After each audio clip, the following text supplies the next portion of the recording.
안녕하십니까. 2020년 12월 연합세션 발표를 맡은 국민대학교 금융투자동아리 Y반 회장 김건욱이라고 합니다.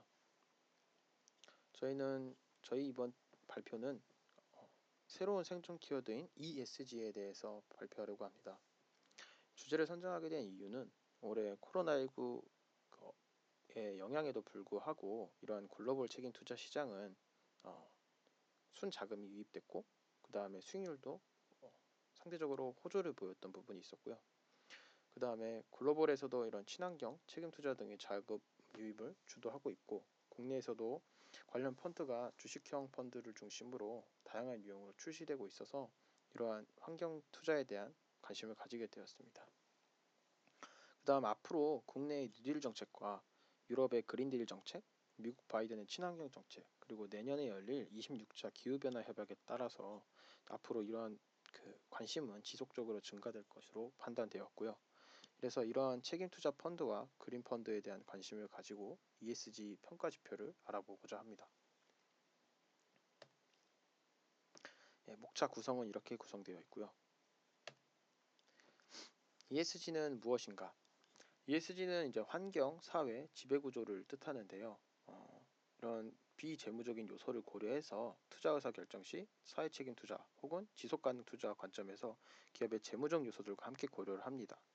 이러한 사회 책임 투자는 사회적, 윤리적 가치를 반영하는 기업의 투자를 하는 방식입니다. 기업의 재무적 성과만을 판단하던 옛날 전통적인 방식과는 달리 장기적인 관점에서 기업 가치와 지속 가능성에 영향을 주는 ESG 등의 비재무적 요소를 충분히 반영해서 평가를 하게 됩니다. 이러한 지속 가능한 발전을 위한 기업과 그다음 투자자의 사회적 책임이 중요해지면서 세계적으로 많은 금융기관이 ESG 평가 정보를 활용하고 있습니다. 이거에 대한 시작은 아마 영국을 시작으로 이제 크게 성장을 하게 되었는데요. 2000년도 때 영국을 시작으로 스웨덴, 독일, 캐나다, 벨기에, 프랑스 등 여러 나라에서 연기금을 중심으로 ESG 정보 공시를 의무 도입했습니다.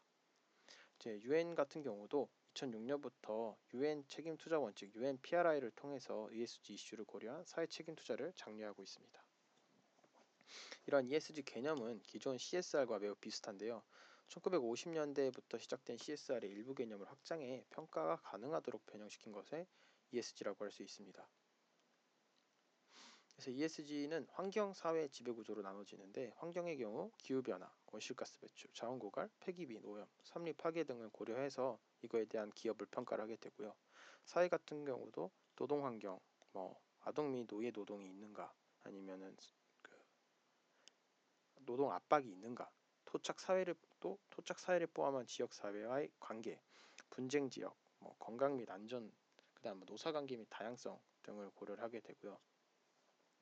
지배구조 같은 경우도 경영진 보상, 뇌물 및 부패, 정치적 로비 및 기부, 이 사회의 다양성 및 구조, 그다음 세무 전략 등을 제도를 갖춘 기업들을 평가하게 됩니다. 최근에 글로벌 ESG 동향을 보면 ESG 투자 규모도 상당히 크게 증가했는데요. 글로벌 ESG 투자 자산 규모는 2012년 13.2조 달러에서 2020년 40.5조 달러로 급증을 했습니다. 과거에는 미국, 유럽 중심으로 확대가 됐다면 최근에는 일본 중심으로 아시아에 대한 지역도 확대가 되고 있습니다. 2008년 금융위기 이후에 주주 행동주의에 따라서 ESG 투자도 가속화되었습니다. 40.5조 달러라는 숫자는 운용자산의 약 30%를 차지하는 금액인데요. 지속가능 투자 자산의 비중이 작지 않은 편입니다. 죄송합니다. 지역별로 보면 유럽에서는 전체 운용자산의 49%가 지속가능 투자 자산으로 분류되고 있고, 미국은 아직 26% 정도 비중을 차지하고 있습니다. 이렇게 ESG 문제 해결과 더 높은 수익률을 동시에 추구하는 ESG 투자는 아직 10여 년 정도의 짧은 역사를 가지고 있기 때문에 아직은 투자 활동에 대해 대세로 자리잡았다고 볼 수는 없습니다. 하지만 최근에 빠른 성장세를 보이고 있고 자본시장의 큰 흐름으로 주목받고 있습니다. 그래서 글로벌 국가별 ESG 투자 자산 규모를 보면 급격하게 성장을 하고 있는 모습을 볼 수 있습니다. 아시아 지역은 이제 비중이 높지 않지만 일본의 급속한 성장세로 증가를 하고 있고요. 최근에 우리나라 같은 경우도 국민연금 같은 기관 투자자 중심으로 ESG 투자에 대한 관심이 커지고 있습니다. 미국을 대표적으로 보자면 미국은 ESG 투자가 많이 확대됐는데 그 중에서 이제 글로벌 최대 운용사인 블랙락과 뱅가드가 주도를 하고 있습니다. 그리고 블랙락의 경우는 그 ESG ETF와 ESG 인덱스 펀드를 21년 말까지 2배로 늘리겠다고 선언을 하였고요.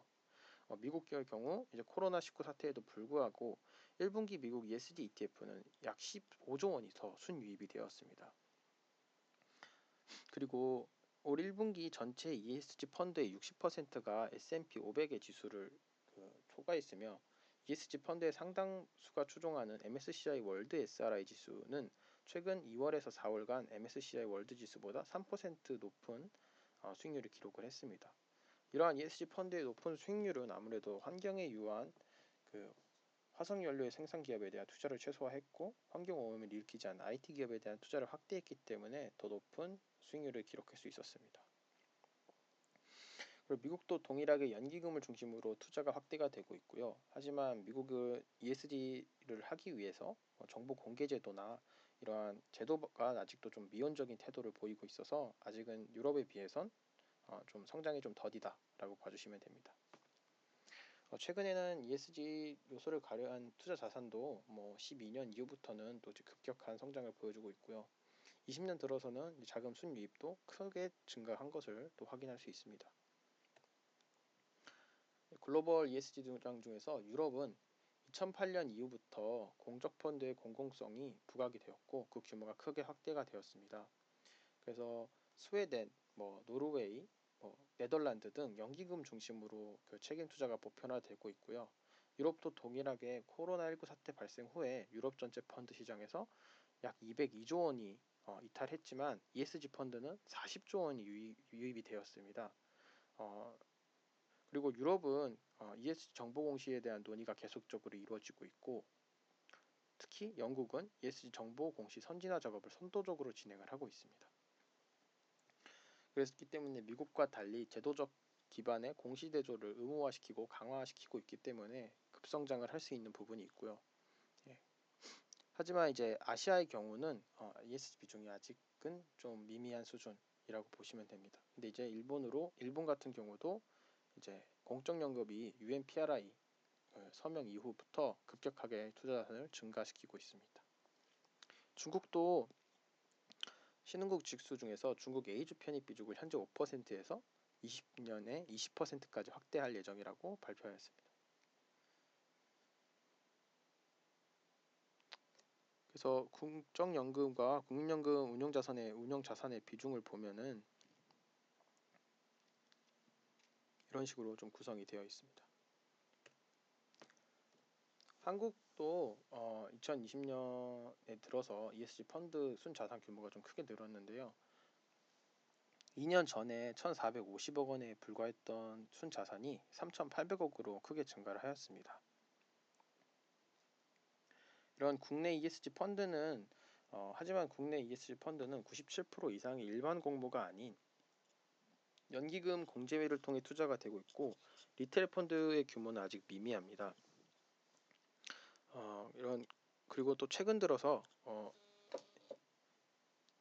한국도 동일하게 코로나19가 본격적으로 확산되기 시작한 2월 이후부터 3개월 동안 주식형 펀드에서 1조 4천억 원, 채권형 펀드에서 3조 1천억 원이 빠져나간 것과 달리 ESG 펀드에는 153억 원이 순유입되었습니다. 최근 순자산이 3,800억을 상회를 했고요. 이러한 ESG 펀드가 주식형 펀드나 채권형 펀드에 비해 코로나 하락장에서도 상대적으로 낮은 손실률을 기록하면서 ESG 투자에 대한 수요가 커지고 있습니다.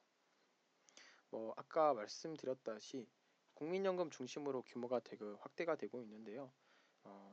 국민연금도 전체 운용 자산의 약 4%를 지금 현재까지 ESG 투자로 할당을 하고 있지만 내년부터는 약 59%, 450조 원으로 확대를 한다고 발표를 하였습니다.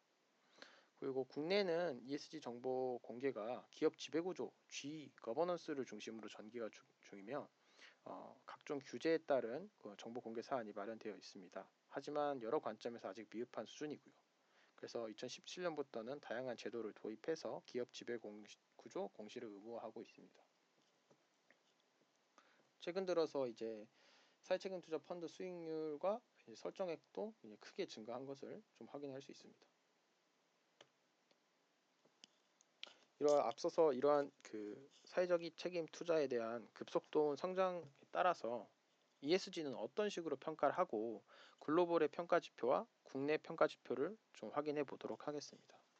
글로벌 평가 지표 중에 MSCI를 중심으로 보도록 하겠습니다. MSCI는 전 세계 주식 시장을 반영하도록 만들어진 MSCI ACWI라는 주가 지수가 있습니다. 그 중에서도 이거를 추종하는 ESG 리더 지수가 있는데요. 이 지수는 섹터 내 ESG 점수가 높은 기업만을 선별해서 지수한 겁니다. 이거는 벤치마크 대비 평균적으로 1.5% 수익률이 꾸준히 좋았고요. 동시에 ESG 전략은 코로나19 여파에도 낙폭이 작았습니다.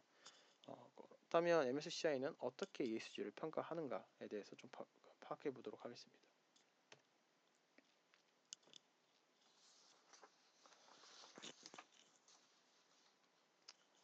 MSCI는 이런 위험과 기회 요인을 수치화시켜서 ESG 노출도와 경영관리 능력 관점에서 ESG 스코어를 산출하게 됩니다.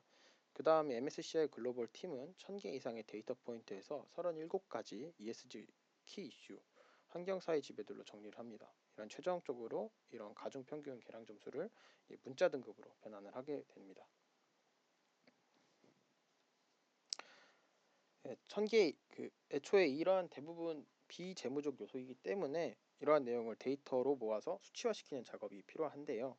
1000개 이상의 ESG 정책, 프로그램 및 성능에 대한 데이터 측정 정보를 모으고 10만 개의 개별 데이터와 최대 20년간의 주주총회 결과를 모으게 됩니다.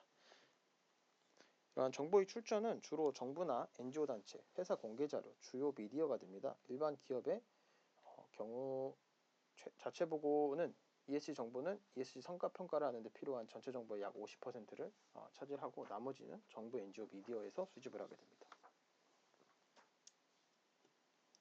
그 후에 각 기업이 산업자재에 얼마나 노출되어 있는지를 파악을 하는데요. 예를 들어서 기후변화, 자원부족, 인구 통계적 변화 등 문제에 얼마나 영향을 받고 있는지 평가를 하게 됩니다. 그리고 지리적인 부분을 지표에 기반하여 평가를 하고요. 그리고 해당 문제에 대해 어떻게 대응을 하고 있는가 그것을 판단을 하게 됩니다. 예를 들자면 전력회사 같은 경우 일반적으로 물의 의존도는 높지만 각 회사는 공장 소재지에 따라 물 관련 위험에 다소 노출될 수 있습니다. 사막 지역은 물 공급이 많은 지역보다 훨씬 높은 위험을 나타내는데요. 물 부족 지역에서 영업하는 기업은 물에 대한 접근성이 풍부한 기업보다 이러한 위험을 완화하기 위해 더 광범위한 조치를 취해야 합니다. 그리고 이제 매년 선정되는 37개의 주요 이슈들의 가중치를 부여를 하고요. 이에 따라 ESG 등급이 부여하게 됩니다.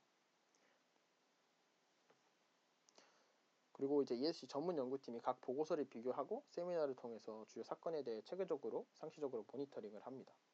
그리고 또한 데이터 정보의 발행자와 체계적으로 소통해서 데이터의 정확도를 검증한다고 보시면 됩니다. 이렇게 표를 보시면 환경사회 지배 이슈, 지배에 이렇게 크게 3가지 항목이 있고 그 안에 또 10가지 테마가 있습니다.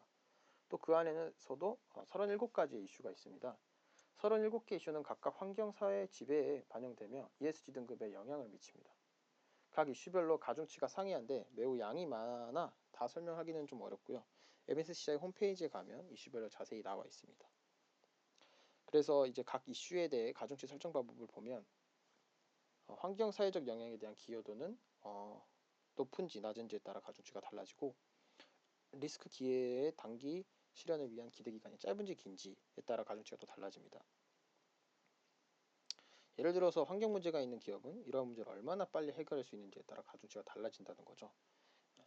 그리고 또 해당 기업에 가지고 있는 문제의 정도에 따라 키 이슈 점수가 삭감되기도 합니다. 그러한 영향의 범위가 넓을수록 그리고 정도가 지독할수록 마이너부터 매우 심각까지 상향이 되면서 점수가 삭감되고요. 그래서 이런 거버넌스 모델 구조를 보시면 소유권 이사회, 지불 회계, 경영윤리 3개 이렇게 세금 이렇게 6가지의 항목으로 데이터가 모아지면 각 지표에 따라 점수가 계산이 됩니다. 그리고 앞서 말씀드린 공제 요인에 따라서 점수가 달라지게 되고 이러한 점수를 모두 종합하여 회사 지배구조 점수가 나오게 됩니다. 앞서 말한 과정을 다시 보자면 수많은 데이터를 37개 이슈에 대해 평가 기준으로 나누고 그 기준들에 대한 평가를 걸쳐서 환경사회 지배구조 각 부분으로 모아지게 됩니다. 그리고 각 분야당 점수의 가중을 두고 동종업계와 비교해서 특이한 비즈니스 모델을 가진 기업에 대해서는 조정을 하고 사전 설정된 점수에 따라 트리플 C부터 트리플 A 등급으로 나눠지게 됩니다. 각 점수별 등급표이고요. 이 각 등급에 따라서 느림보 평균 리더 등급으로 나눠지게 됩니다. 느림보는 트리플 C부터 B 등급, 평균은 WB에서 A 등급, 리더는 AA에서 트리플 A 등급 이렇게 나눠집니다. 좀 예시를 보자면 마이크로소프트 같은 경우 트리플 A 등급을 받고 있습니다. 여기 중에서 평균 등급을 받은 항목은 인적 자본 개발과 탄소 배출량이 있습니다. 인적 자본은 기업이 인력 인재 요구 사항과 고도로 숙련된 인력을 유치하고 보유 개발하는 능력이 있는지, 탄소 배출량은 기업들의 운영의 탄소 집약도와 기후 관련 영역과 기회 관리를 노력을 하고 있는지 이러한 평가를 받고요. 리더 등급을 받은 걸 보면 기업 지배 구조와 개인 정보, 데이터 보안, 청정 기술 분야 이런 부분이 있네요. 대표적인 우리나라 기업인 삼성전자를 보면 트리플 B 등급을 맞았는데요. 그 중에서 느림보 등급을 받은 부분은 제품 안전 및 품질 부분에 대해서 되게 느림보 등급을 받았습니다. 이 부분은 리콜 가능성과 제품 안전 우려, 공급 및 소싱 시스템의 강도, 그리고 제조 및 품질 관리에 대한 노력, 책임 있는 마케팅에 대한 노출도를 평가를 받습니다. 평균 등급은 수분 부족, 인적 자본 개발, 공급망 노동 표준이 있고요. 리더 등급은 기업 지배 구조, 전자 폐기물, 청정 기술 분야, 기회, 논쟁의 소지가 있는 소싱이 있습니다. 그 다음에 ESG 해외 관련 지수를 좀 살펴보겠습니다. MSCI 월드 ESG 리더스 지수라는 게 있는데요. 그 중에서 국가별 비중은 미국이 가장 크고요. 그 다음 일본, 캐나다, 영국 순으로 구성이 되어 있습니다. 업종 같은 경우는 IT 업종이 가장 크고 그 다음 헬스케어, 금융 이렇게 세 가지로 나눠집니다. 2007년부터 2019년까지 이 지수는 평균보다 벤치마크 대비 4bp 정도 언더퍼폼했지만 최근에는 약간 아웃퍼폼한 모습을 보여줄 수 있었습니다. 이러한 기업은 화석연료에 대한 기업을 줄이고 환경오염을 익히지 않는 IT 기업에 대한 투자를 확대했다 이렇게 파악이 되고 있습니다. 그다음 유럽 지수 같은 경우는 영국, 독일, 프랑스 순으로 구성이 되어 있고요. 업종 비중은 헬스케어, 금융, 산업재 순으로 되어 있습니다. 이건 좀 특이하게 2006년부터 2019년까지 평균적으로 아웃퍼폼을 했고요. 최근에는 좀 언더퍼폼 했다. 아무래도 산업재 비중이 조금 컸던 부분이 좀 영향이 있었던 것 같습니다. 그 다음에 이제 중국 같은 경우는 업종 비중이 탑 3로 자유소비재, 커뮤니케이션 서비스로 나눠집니다. 그 중에서 종목 비중은 알리바바와 텐센트가 가장 크게 50% 이상을 차지하고 있고요. 그렇기 때문에 IT 비중이 훨씬 크다라고 보면 될 것 같습니다. 그 다음에 또 다른 세계 국가별 지수는 미국이 56%, 그 다음에 일본, 중국, 캐나다, 영국 순으로 구성이 되어 있습니다. 그 중에서 IT, 자유소비재, 금융 이 수준으로 업종 비중이 구성되어 있고요. 그 다음에 평균적으로 2014년부터 19년까지 아웃퍼폼을 했고 최근에도 계속 아웃퍼폼을 보여주고 있습니다. 그래서 이러한 부분은 중국 비중이 5.4% 포함되어 있고 미국에서 이제 IT 성장주 부분이 크다 보니까 아무래도 최근에 1분기 정도 언택트 업체들이 주목을 받으면서 좀 큰 시장의 성장률을 보여주지 않았나 이렇게 파악이 되고 있습니다. 그래서 그 다음에 이제 그 환경에 대한 기업을 한 여러 가지 뽑아봤을 때 대부분 IT 기업으로 구성이 되어 있다 이렇게 좀 판단이 되고요. 그 다음에 폐기물 관련 업체들도 최근에 좀 되게 좋은 수익률과 자금 유입이 보여지고 있습니다. 그 다음에 이제 글로벌 지표와 달리 한국은 독자적인 그 평가 모형을 가지고 있는데요. 한국지배구조원에서 평가를 하고 있습니다. 그래서 OECD 기업 지배 구조 원칙을 다 지키고 있고 ISO 26000 등 국제 기준에 모두 부합을 하고 있는 한국만의 개발된 독자적인 평가 모형입니다. 그래서 동일하게 기업 공시 자료를 받고 기관 등 뉴스미디어 자료를 받는데요. 그다음 거기에 추가적으로 약 900개의 상장 회사의 평가를 또 받습니다. 그리고 회사별로 900개 이상의 기초 데이터를 이렇게 수집을 하게 되고요. 그래서 기본 평가, 그다음 심화 평가, 평가 검증, 기업 피드백 이렇게 구성이 되어 있고요. 평가 절차를 보자면 평가 준비, 정량 평가, 기업 피드백, 정성 평가, 등급 부여 이런 식으로 5가지로 구성이 되어 있습니다. 환경 부분 같은 경우는 뭐 5개 항목으로 분석을 하는데 평가 기관마다 좀 가중치는 다르겠지만 여기 기업 지배구조원 같은 경우는 환경 경영과 환경 성과에 대해서 높은 가중치를 좀 부여를 하고 있습니다. 그러면 환경 경영과 환경 성과는 어떤 건지 먼저 보도록 하겠습니다.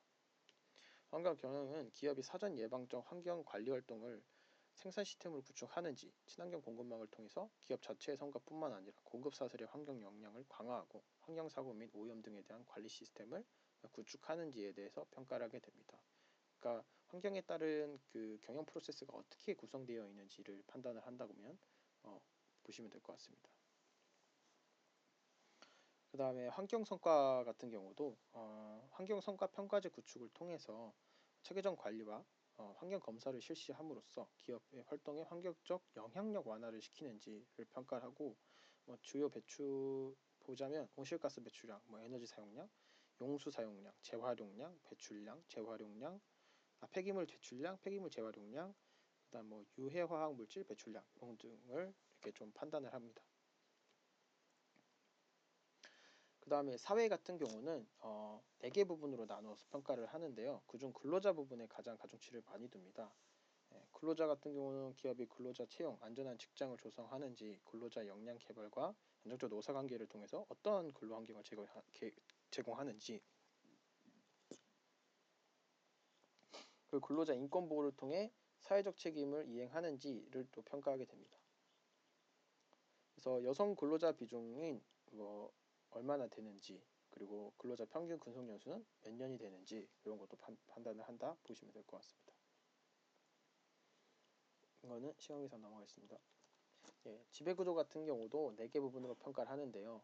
그중 주주관리자 보호와 이사회 부분에 가장 가중치를 많이 둡니다. 주주는 회사의 소유자로서 그 분위기 침해당하지 않도록 당연히 보호받아야 되고요. 이 기업은 지배구조를 어떻게 구성을 하고 있고 주주관리를 어떻게 보호하고 있고 운영하고 있고 건전한 지배구조를 갖췄는지 평가를 합니다. 그래서 배당은 또 어떻게 하고 배당은 얼마나 적정하게 했는지 이런 것도 판단을 하고요. 그 다음에 이사회가 제 역할을 수행하는지도 판단을 하고 독립성, 전문성, 책임성이 존재하는지도 판단합니다. 그 다음에 감사기구, 회계정보의 신뢰성을 제공하고 내부 통제장치의 적절한 운영을 담보하는지 역할을 수행하는지 독립성, 전문성이 확보되는지 이런 부분을 좀 평가하게 됩니다.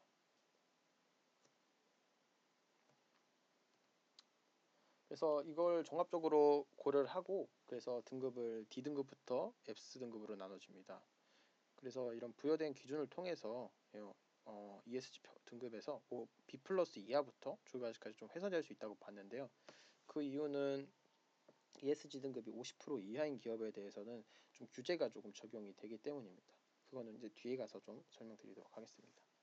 국내 주식 5가지 기업을 ESG 등급을 좀 뽑아봤는데 그중에서 이제 CS 윈드 같은 경우는 B등급을 받았습니다. 이건 되게 신재생 에너지 기업으로서 되게 각광받는 기업인데 아무래도 사회 부분에서 C등급을 받았습니다. 이게 아무래도 제조업 중심의 베이스의 기업들은 남성 중심의 인력이 대부분 편중되어 있고 그리고 가족 경영에 대한 기업이 되게 월등히 높기 때문에 이러한 부분에서는 조금 높지 않은 점수를 받게 됐지 않았나 이렇게 생각됩니다.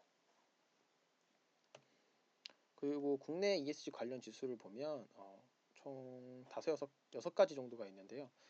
KRX ESG 리더 150이라는 지수는 유동시가총액 1,000억 원 이상 그리고 거래대금이 500억 이상, 일평균 거래대금이 90% 이내인 업종을 들어가고요. 배제 업종은 주류 도박, 무기, 담배 매출이 20% 이상의 기업은 제외가 됩니다. 그래서 이걸 만족하는 기업을 ESG 각 부분 점수가 모두 상위 50% 이내 혹은 ESG 각 부분 중 하나의 점수가 상위 25% 이내인 기업이 포함이 되고요. 이는 구성 종목의 유동시가총액의 가중을 하는 방식으로 산출됩니다.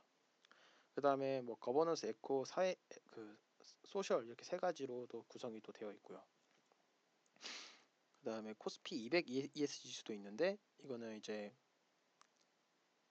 선정 기준 같은 경우 ESG 점수 중 두 개 부분의 순위가 상위 100위 안에 드는 경우, 또는 ESG 점수 중 한 개의 순위가 상위 50% 안에 드는 경우가 선정됩니다.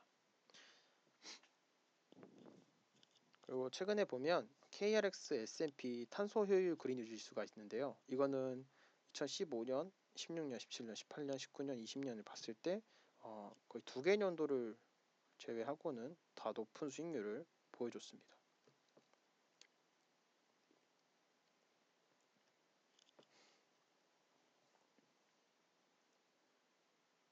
그 다음에 ESG 관련 종목 중에서 환경 부분에서도 특화된 A 플러스 등급을 받은 기업들을 좀 추려봤는데요.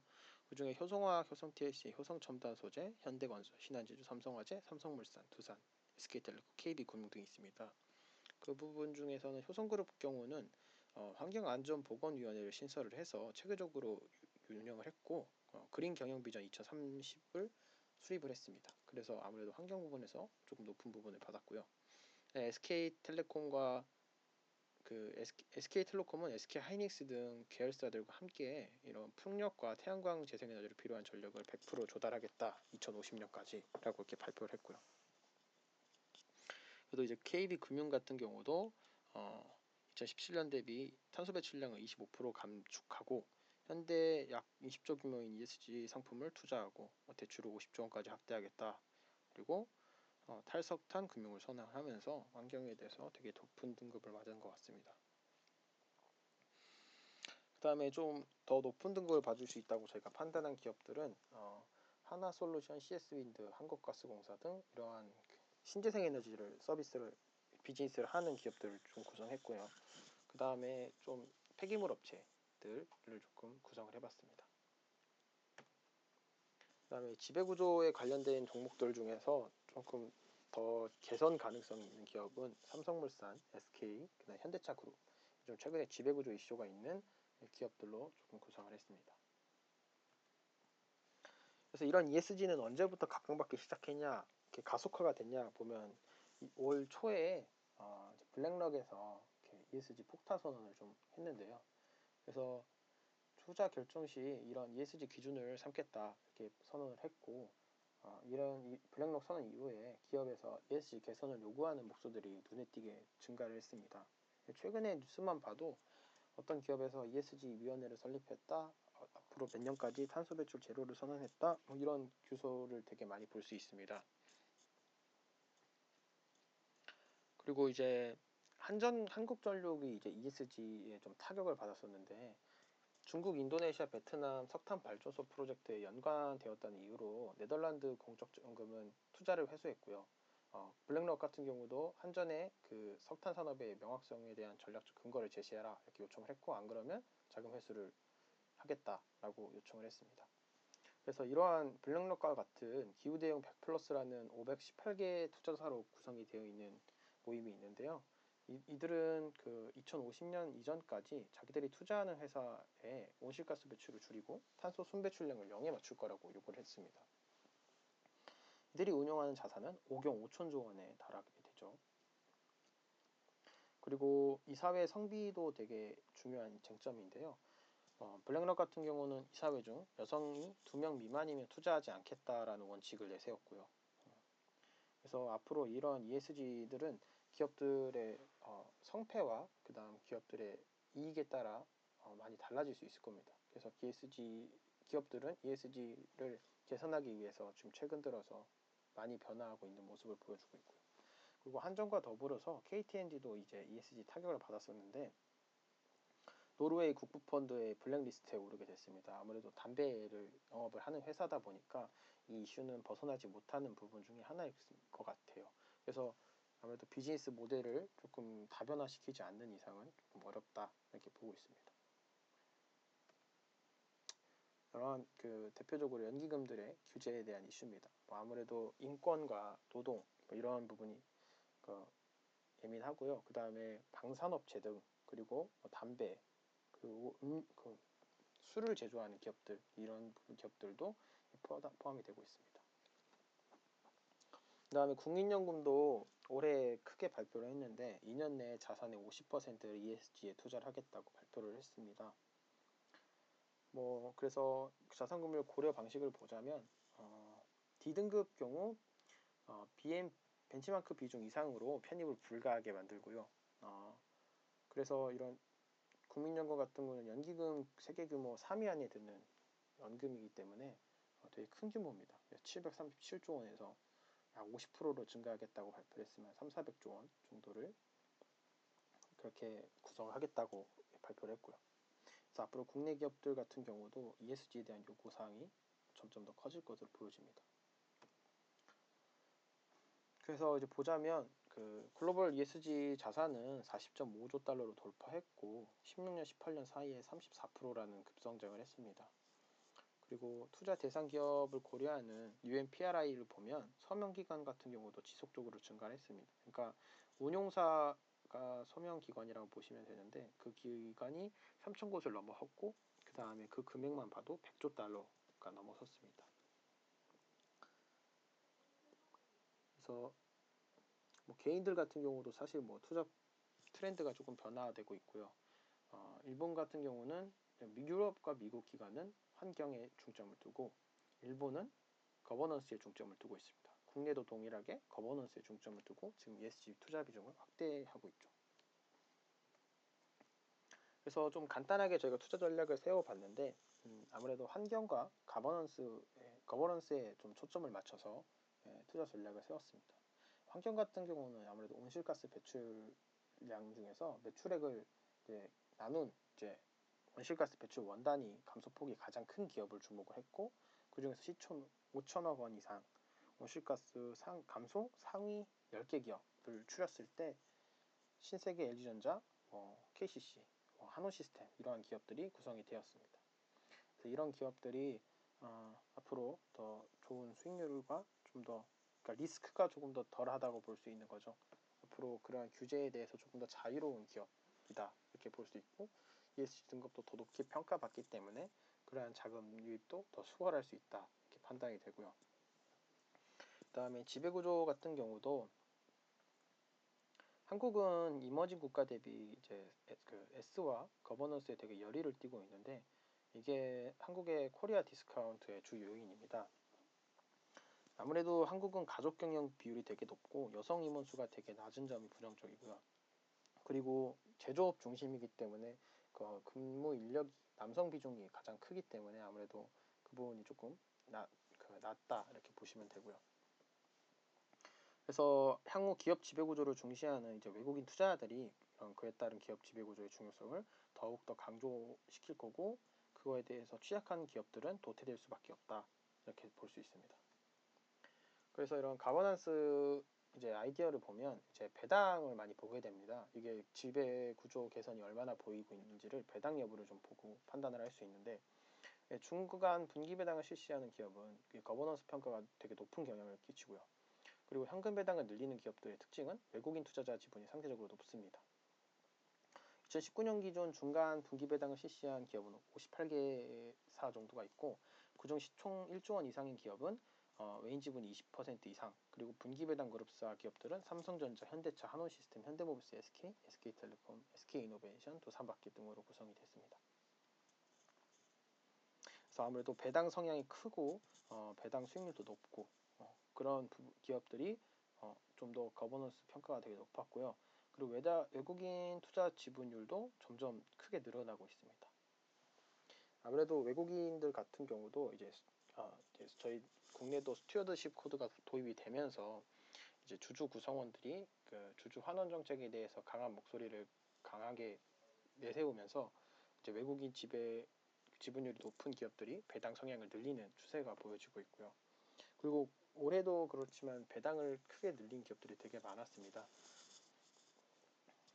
그래서 저희는 앞으로 이러한 ESG 전략이 매출과 매출 성장과 그 기업을 판단하는 재무적인 정보도 상당히 중요하지만 비재무적인 규모인 그 정보인 ESG를 판단을 해야 되는 이유에 대해서 좀 설명을 했고요.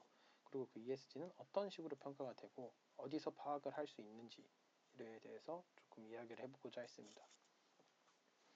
앞으로 이제 이런 ESG를 구성하는 기업들에 대한 요구하는 목소리는 더 커질 것으로 판단이 되기 때문에 저희도 이거에 대해서 어떻게 이 ESG를 바라봐야 되고 이해를 해야 되는지에 대해서 보고서를 작성했습니다. 이번 20년 12월 연합 세션 발표는 여기까지 하겠고요. 질문은 댓글로 달아주시면 감사하겠습니다. 감사합니다.